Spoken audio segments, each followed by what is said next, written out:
Assalamualaikum warahmatullahi wabarakatuh. Hari ini kita sudah masuk di bab 2 di semester 2 ini. Apa sih yang akan kita pelajari di bab 2?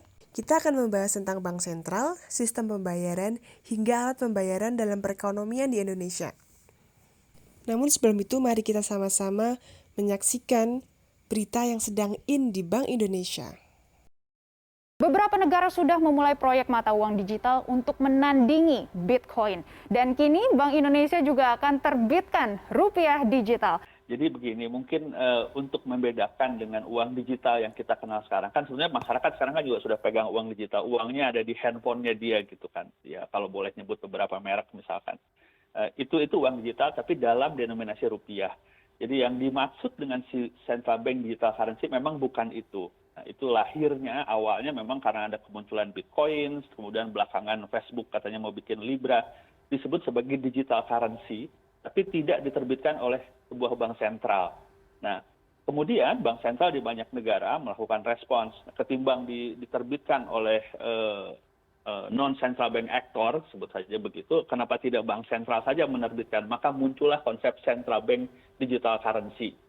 Nah, central bank digital currency ini memang sudah beberapa tahun terakhir ini banyak dibicarakan di kalangan central bankers, juga di banyak pertemuan tentang internasional, di pertemuan-pertemuan internasional tentang moneter, tentang sistem keuangan. Di Bank Indonesia sejak beberapa tahun yang lalu kami juga sudah melakukan penelitian tentang bagaimana nanti tadi pertanyaannya tentang konsepnya seperti apa, karena ada banyak pilihan sebenarnya di sana. Ada banyak pilihan yang bisa kita ambil tentang teknologinya, apa mau pakai blockchain dan sebagainya. Yang disampaikan Pak Gubernur kemarin sebetulnya ingin mengatakan bahwa Bank Indonesia sudah bersiap-siap apabila nanti dibutuhkan. Tapi tentu saja nanti kita akan melihat konteks ekonomi Indonesianya nanti kapan akan diterbitkan, sangat tergantung kepada kesiapan dan konteks digitalisasi yang memang sedang kita dorong. Iya Pak Erwin, jadi ini teknologinya juga masih dirumuskan ya seperti itu. Belum tentu memakai blockchain teknologi ya Pak Erwin. Tapi kita ingin mengetahui kenapa ini BI sebagai bank sentral mulai merasa perlu adanya mata uang digital. Sebetulnya sudah beberapa tahun yang lalu kami sudah melakukan ini bersama dengan bank sentral yang lain, karena mungkin melihatnya begini, bahwa kami melihat digitalisasi itu sebuah keniscayaan gitu ya, dan kami di Bank Indonesia sangat ingin mendorong proses transformasi digital. Tetapi yang sekarang ini kita lakukan lebih banyak kepada dorongan transformasi digital melalui industri. Kalau masih ingat, Bank Indonesia punya blueprint sistem pembayaran 2025, kita bikin infrastruktur, kita mendorong KRIS, penggunaan digital payment untuk mendorong digitalisasi keuangan dan pada akhirnya ekonomi dan seterusnya. Nah, CBDC dalam konteks itu juga ingin menjadi bagian dari percepatan digitalisasi. Tetapi yang sekarang ini kita fokuskan adalah proses transformasi digital melalui industri. Tetapi apabila nanti kita lihat bahwa dorongan untuk melakukan digitalisasi itu perlu dipercepat dengan menerbitkan sebuah digital currency oleh central bank, disebut sebagai central bank digital currency tadi, kita siap karena sudah beberapa tahun ini kita lakukan pendalamannya, termasuk tadi pertanyaan tentang teknologinya. Kemungkinan memang pakai blockchain, tapi sebetulnya tidak harus blockchain. Uang digital bank sentral atau CBDC tentunya berbeda dengan Bitcoin.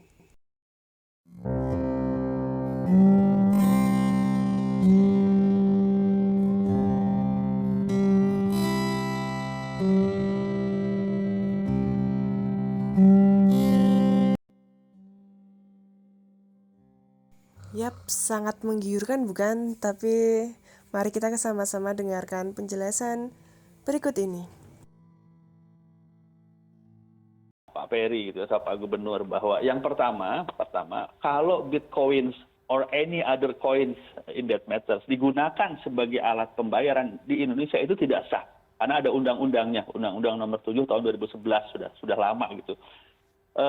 Kemudian apabila dia digunakan sebagai investasi, Bank Indonesia beberapa tahun lalu pernah memberitahu bahwa sebagai alat investasi, Bitcoin itu dia tidak punya underlying gitu. Beda dengan saham kan, kalau Pak Megi megang saham apapun kan, performance dari perusahaan itu akan menentukan nilai saham itu. Kalau Bitcoin kan dia tidak ada itu, sehingga risiko dari fluktuasi itu besar. Tapi tentu saja itu hak masyarakat untuk investasi. Tapi Bank Indonesia pernah mengingatkan dan akan selalu mengingatkan bahwa menyimpan dalam bentuk Bitcoin bisa untung tapi bisa juga rugi gitu karena fluktuasi yang secara potensial tinggi karena diakibatkan oleh nilai aset yang memang tidak ada underlying-nya tadi itu.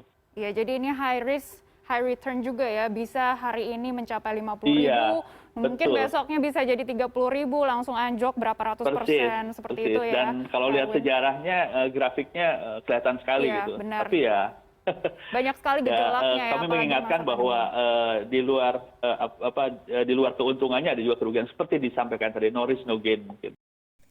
Bank Indonesia, sistem pembayaran, dan alat pembayaran yang akan kita bahas di bab 2 ini. Jadi ayo mari kita semangat dan pastikan di bab 2 ini kita harus lebih baik dari bab yang sebelumnya. Bisa sambil ngemil dan siapkan secangkir teh pun tak masalah. Ngomong-ngomong soal teh juga pernah dijadikan sebagai alat pembayaran. Ada yang tahu di daerah mana itu? Ya, tepat, di Tibet. Di Tibet, teh pernah menjadi alat pembayaran. Teh dijadikan sebagai uang barang. Tetap jaga kesehatan dan stamina, dan mari sama-sama kita rawat bumi ini. Akhir kata, Assalamualaikum warahmatullahi